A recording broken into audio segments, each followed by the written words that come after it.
أعوذ بالله من الشيطان الرجيم. بسم الله الرحمن الرحيم. قال الملأ الذين استكبروا من قومه لنخرجنك يا شعيب والذين آمنوا معك من قريتنا أو لتعودن في ملتنا. قال أولو كنا كارهين قد افترينا على الله كذبا إن عدنا في ملتكم بعد إذ نجانا الله منها وما يكون لنا أن نعود فيها إلا أن يشاء الله ربنا وسع ربنا كل شيء علما على الله توكلنا ربنا افتح بيننا وبين قومنا بالحق وأنت خير الفاتحين. وقال الملأ الذين كفروا من قومه لئن اتبعتم شعيبا إنكم إذا لخاسرون فأخذتهم الرجفة فأصبحوا في دارهم جاثمين. الذين كذبوا شعيبا كأن لم يغنوا فيها الذين كذبوا شعيبا كانوا هم الخاسرين. فتولى عنهم وقال يا قوم لقد أبلغتكم رسالات ربي ونصحت لكم فكيف آسى على قوم كافرين. وما أرسلنا في قرية من نبي إلا أخذنا أهلها بالبأساء والضراء لعلهم يضرعون ثم بدلنا مكان السيئة الحسنة حتى عفوا وقالوا قد مس آباءنا الضراء والسراء فأخذناهم بغتة وهم لا يشعرون. ولو أن أهل القرى آمنوا واتقوا لفتحنا عليهم بركات من السماء والأرض ولكن كذبوا فأخذناهم بما كانوا يكسبون. أفأمن أهل القرى أن يأتيهم بأسنا بياتا وهم نائمون أوأمن أهل القرى أن يأتيهم بأسنا ضحى وهم يلعبون أفأمنوا مكر الله فلا يأمن مكر الله إلا القوم الخاسرون. أولم يهد للذين يرثون الأرض من بعد أهلها أن لو نشاء أصبناهم بذنوبهم ونتبع على قلوبهم فهم لا يسمعون. تلك القرى نقص عليك من أنبائها ولقد جاءتهم رسلهم بالبينات فما كانوا ليؤمنوا بما كذبوا من قبل كذلك يطبع الله على قلوب الكافرين. وما وجدنا لأكثرهم من عهد وإن وجدنا أكثرهم لفاسقين. ثم بعثنا من بعدهم موسى بآياتنا إلى فرعون وملئه فظلموا بها فانظر كيف كان عاقبة المفسدين. وقال موسى يا فرعون إني رسول من رب العالمين حقيق على ألا أقول على الله إلا الحق قد جئتكم ببينة من ربكم فأرسل معي بني إسرائيل. قال إن كنت جئت بآية فأت بها إن كنت من الصادقين. فألقى عصاه فإذا هي ثعبان مبين ونزع يده فإذا هي بيضاء للناظرين. قال الملأ من قوم فرعون إن هذا لساحر عليم يريد أن يخرجكم من أرضكم فماذا تأمرون. قالوا أرجه وأخاه وأرسل في المدائن حاشرين يأتوك بكل ساحر عليم. وجاء السحرة فرعون قالوا إن لنا لأجرا إن كنا نحن الغالبين. قال نعم وإنكم لمن المقربين. قالوا يا موسى إما أن تلقي وإما أن نكون نحن الملقين. قال ألقوا فلما ألقوا سحروا أعين الناس واسترهبوهم وجاءوا بسحر عظيم. وأوحينا إلى موسى أن ألق عصاك فإذا هي تلقف ما يأفكون فوقع الحق وبطل ما كانوا يعملون فغلبوا هنالك وانقلبوا صاغرين. وألقي السحرة ساجدين قالوا آمنا برب العالمين رب موسى وهارون. قال فرعون آمنتم به قبل أن آذن لكم إن هذا لمكر مكرتموه في المدينة لتخرجوا منها أهلها فسوف تعلمون. لأقطعن أيديكم وأرجلكم من خلاف ثم لأصلبنكم أجمعين. قالوا إنا إلى ربنا منقلبون. وما تنقم منا إلا أن آمنا بآيات ربنا لما جاءتنا ربنا أفرغ علينا صبرا وتوفنا مسلمين. وقال الملأ من قوم فرعون أتذر موسى وقومه ليفسدوا في الأرض ويذرك وآلهتك؟ قال سنقتل أبناءهم ونستحيي نساءهم وإنا فوقهم قاهرون. قال موسى لقومه استعينوا بالله واصبروا إن الأرض لله يورثها من يشاء من عباده والعاقبة للمتقين. قالوا أوذينا من قبل أن تأتينا ومن بعد ما جئتنا. قال عسى ربكم أن يهلك عدوكم ويستخلفكم في الأرض فينظر كيف تعملون. ولقد أخذنا آل فرعون بالسنين ونقص من الثمرات لعلهم يذكرون. فإذا جاءتهم الحسنة قالوا لنا هذه وإن تصبهم سيئة يطيروا بموسى ومن معه ألا إنما طائرهم عند الله ولكن أكثرهم لا يعلمون. وقالوا مهما تأتنا به من آية لتسحرنا بها فما نحن لك بمؤمنين. فأرسلنا عليهم الطوفان والجراد والقمل والضفادع والدم آيات مفصلات فاستكبروا وكانوا قوما مجرمين. ولما وقع عليهم الرجز قالوا يا موسى ادع لنا ربك بما عهد عندك لئن كشفت عنا الرجز لنؤمنن لك ولنرسلن معك بني إسرائيل. فلما كشفنا عنهم الرجز إلى أجل هم بالغوه إذا هم ينكثون. فانتقمنا منهم فأغرقناهم في اليم بأنهم كذبوا بآياتنا وكانوا عنها غافلين. وأورثنا القوم الذين كانوا يستضعفون مشارق الأرض ومغاربها التي باركنا فيها. وتمت كلمة ربك الحسنى على بني إسرائيل بما صبروا ودمرنا ما كان يصنع فرعون وقومه وما كانوا يعرشون. وجاوزنا ببني إسرائيل البحر فأتوا على قوم يعكفون على أصنام لهم. قالوا يا موسى اجعل لنا إلها كما لهم آلهة. قال إنكم قوم تجهلون إن هؤلاء متبر ما هم فيه وباطل ما كانوا يعملون. قال أغير الله أبغيكم إلها وهو فضلكم على العالمين. وإذ أنجيناكم من آل فرعون يسومونكم سوء العذاب يقتلون أبناءكم ويستحيون نساءكم وفي ذلكم بلاء من ربكم عظيم. وواعدنا موسى 30 ليلة وأتممناها ب10 فتم ميقات ربه 40 ليلة. وقال موسى لأخيه هارون اخلفني في قومي وأصلح ولا تتبع سبيل المفسدين. ولما جاء موسى لميقاتنا وكلمه ربه قال رب أرني أنظر إليك. قال لن تراني ولكن انظر إلى الجبل فإن استقر مكانه فسوف تراني. فلما تجلى ربه للجبل جعله دكا وخر موسى صعقا. فلما أفاق قال سبحانك تبت إليك وأنا أول المؤمنين. قال يا موسى إني اصطفيتك على الناس برسالاتي وبكلامي فخذ ما آتيتك وكن من الشاكرين. وكتبنا له في الألواح من كل شيء موعظة وتفصيلا لكل شيء فخذها بقوة وأمر قومك يأخذوا بأحسنها سأريكم دار الفاسقين. سأصرف عن آياتي الذين يتكبرون في الأرض بغير الحق وإن يروا كل آية لا يؤمنوا بها وإن يروا سبيل الرشد لا يتخذوه سبيلا وإن يروا سبيل الغي يتخذوه سبيلا. ذلك بأنهم كذبوا بآياتنا وكانوا عنها غافلين.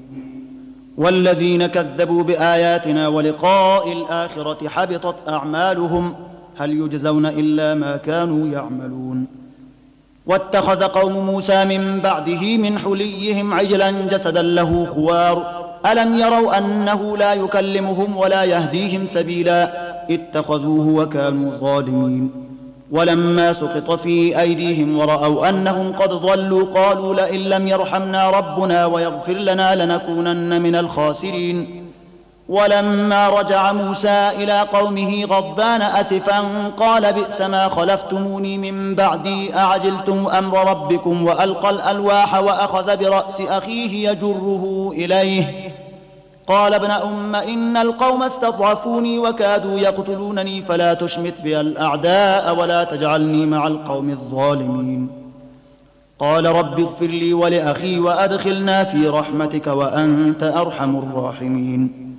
إن الذين اتخذوا العجل سينالهم غضب من ربهم وذلة في الحياة الدنيا وكذلك نجزي المفترين والذين عملوا السيئات ثم تابوا من بعدها وآمنوا إن ربك من بعدها لغفور رحيم ولما سكت عن موسى الغضب أخذ الألواح وفي نسختها هدى ورحمة للذين هم لربهم يرهبون واختار موسى قومه 70 رجلا لميقاتنا فلما أخذتهم الرجفة قال رب لو شئت أهلكتهم من قبل وإياي أتهلكنا بما فعل السفهاء منا إن هي إلا فتنتك تضل بها من تشاء وتهدي من تشاء أنت ولينا فاغفر لنا وارحمنا وأنت خير الغافرين واكتب لنا في هذه الدنيا حسنة وفي الآخرة إنا هدنا إليك قال عذابي أصيب به من أشاء ورحمتي وسعت كل شيء فسأكتبها للذين يتقون ويؤتون الزكاة والذين هم بآياتنا يؤمنون الذين يتبعون الرسول النبي الأمي الذي يجدونه مكتوبا عندهم في التوراة والإنجيل يأمرهم بالمعروف وينهاهم عن المنكر ويحل لهم الطيبات ويحرم عليهم الخبائث ويضع عنهم إصرهم والأغلال التي كانت عليهم فالذين آمنوا به وعزروه ونصروه واتبعوا النور الذي أنزل معه أولئك هم المفلحون قل يا أيها الناس إني رسول الله إليكم جميعا الذي له ملك السماوات والأرض لا إله إلا هو يحيي ويميت فآمنوا بالله ورسوله النبي الأمي الذي يؤمن بالله وكلماته واتبعوه لعلكم تهتدون ومن قوم موسى أمة يهدون بالحق وبه يعدلون وقطعناهم 12 أسباطا أمما وأوحينا إلى موسى إذ استسقاه قومه أن اضرب بعصاك الحجر فانبجست منه 12 عينا قد علم كل أناس مشربهم وظللنا عليهم الغمام وأنزلنا عليهم المن والسلوى كلوا من طيبات ما رزقناكم وما ظلمونا ولكن كانوا أنفسهم يظلمون وإذ قيل لهم اسكنوا هذه القرية وكلوا منها حيث شئتم وقولوا حطة وادخلوا الباب سجدا نغفر لكم خطيئاتكم سنزيد المحسنين فبدل الذين ظلموا منهم قولا غير الذي قيل لهم فأرسلنا عليهم رجزا من السماء بما كانوا يظلمون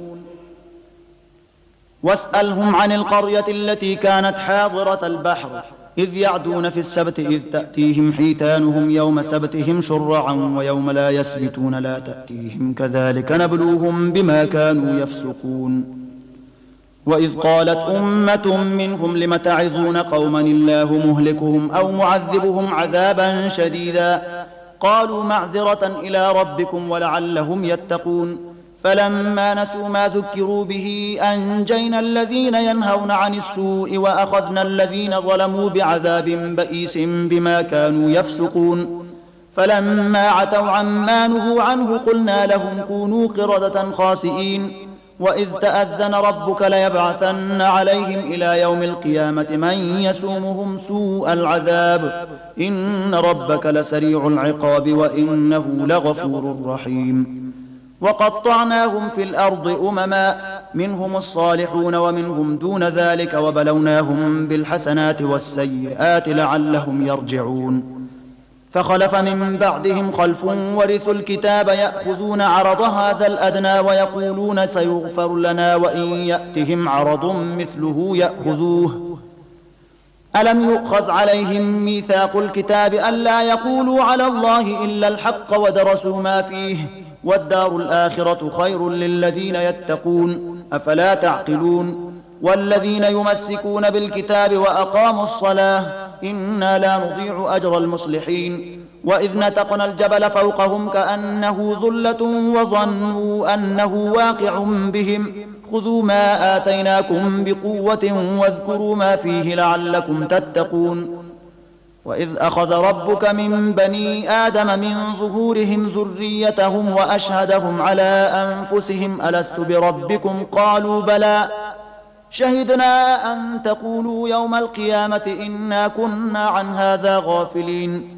أو تقولوا إنما أشرك آباؤنا من قبل وكنا ذرية من بعدهم أفتهلكنا بما فعل المبطلون وكذلك نفصل الآيات ولعلهم يرجعون واتل عليهم نبأ الذي آتيناه آياتنا فانسلخ منها فأتبعه الشيطان فكان من الغاوين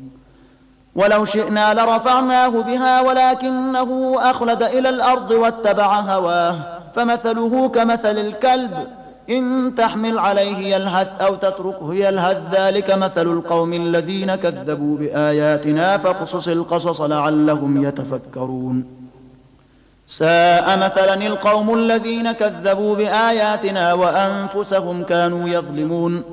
من يهد الله فهو المهتدي ومن يضلل فأولئك هم الخاسرون ولقد ذرأنا لجهنم كثيرا من الجن والإنس لهم قلوب لا يفقهون بها ولهم أعين لا يبصرون بها ولهم آذان لا يسمعون بها أولئك كالأنعام بل هم أضل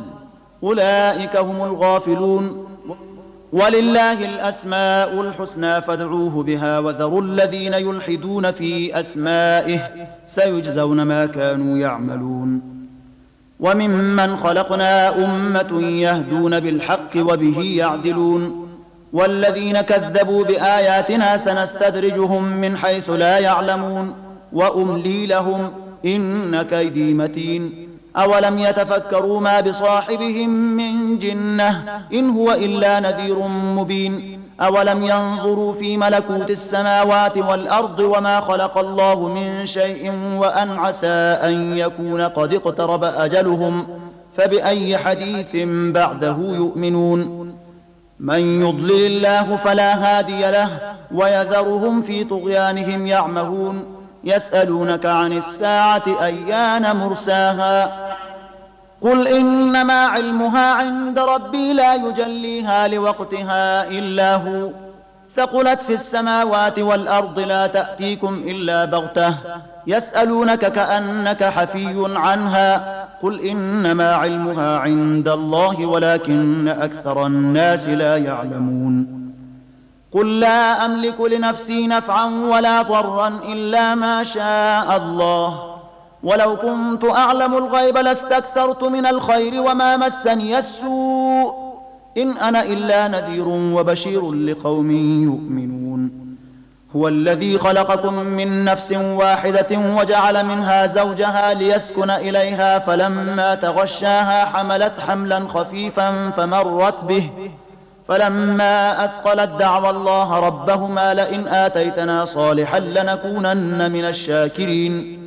فلما آتاهما صالحا جعلا له شركاء فيما آتاهما فتعالى الله عما يشركون أيشركون ما لا يخلق شيئا وهم يخلقون ولا يستطيعون لهم نصرا ولا أنفسهم ينصرون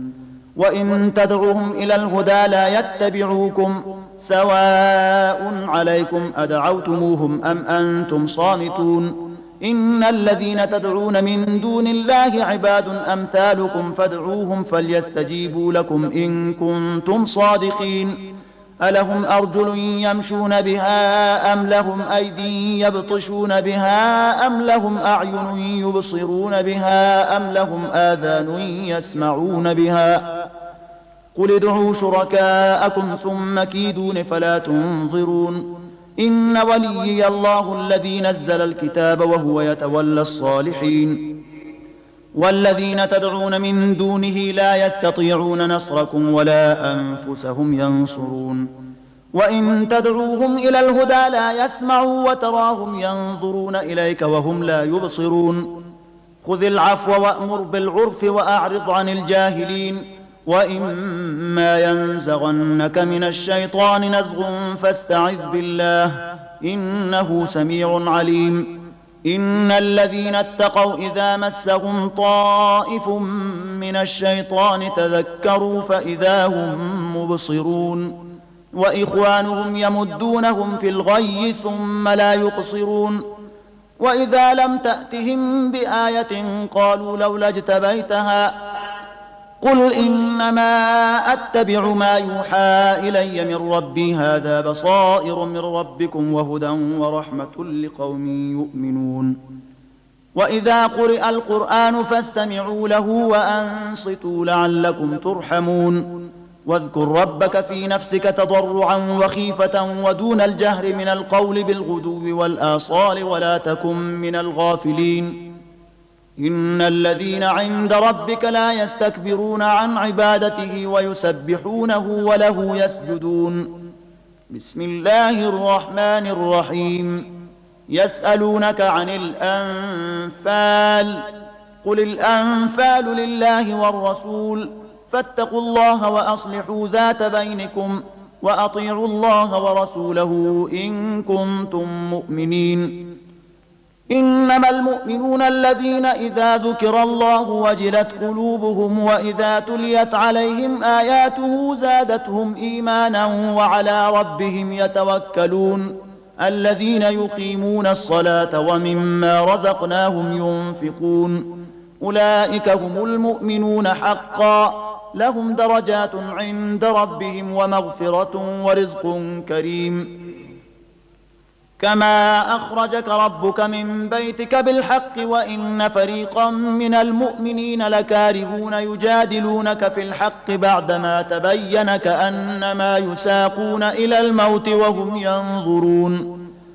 وإذ يعدكم الله إحدى الطائفتين أنها لكم وتودون أن غير ذات الشوكة تكون لكم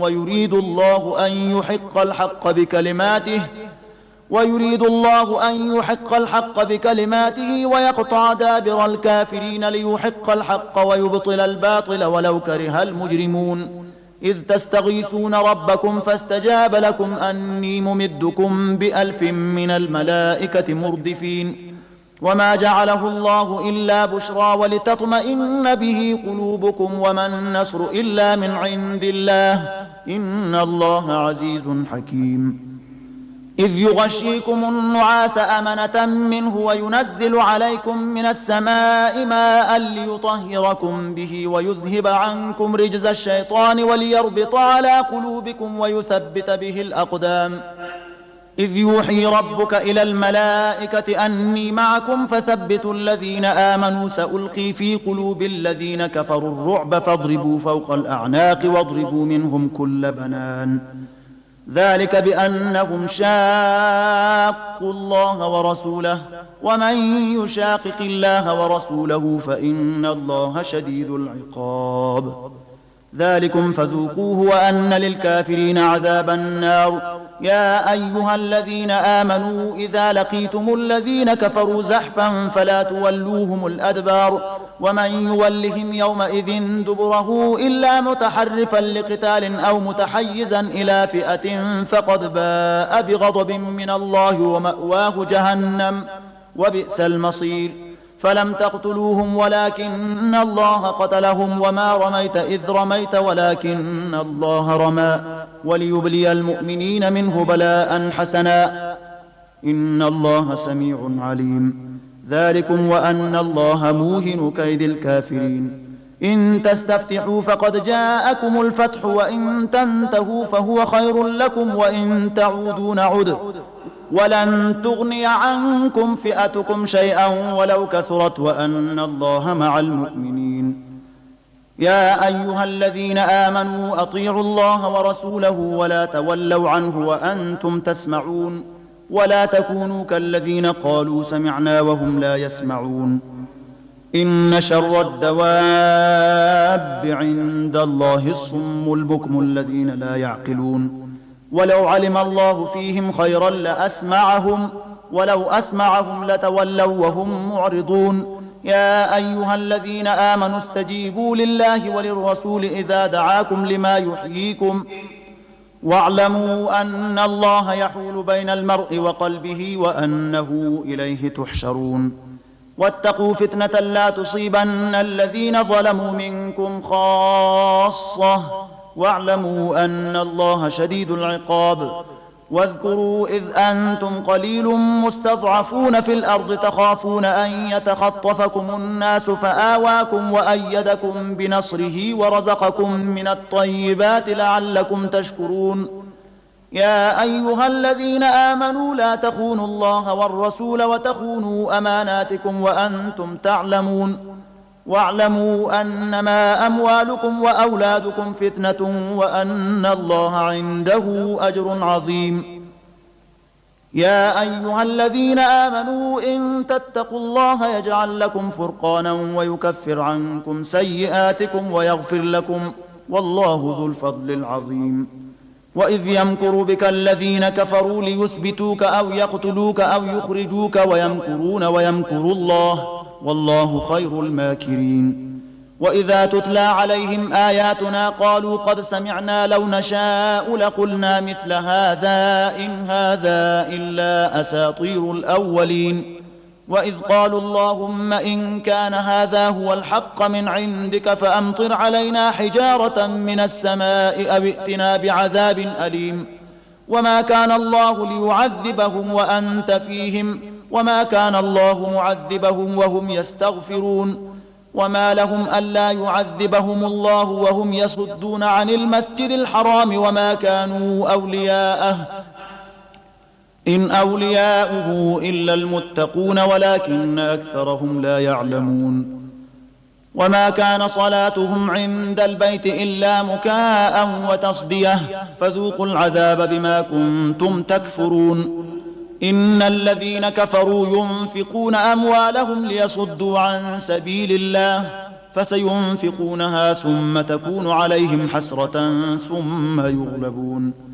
والذين كفروا إلى جهنم يحشرون ليميز الله الخبيث من الطيب ويجعل الخبيث بعضه على بعض فيركمه جميعا فيجعله في جهنم أولئك هم الخاسرون قل للذين كفروا إن ينتهوا يغفر لهم ما قد سلف وإن يعودوا فقد مضت سنة الأولين وقاتلوهم حتى لا تكون فتنة ويكون الدين كله لله فإن انتهوا فإن الله بما يعملون بصير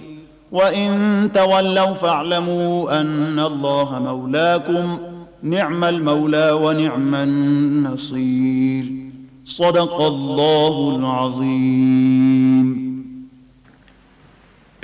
درباره نهم قرآن عظیم الشان را که استماع فرمودید سجده تلاوت بالای شما واجب کردید.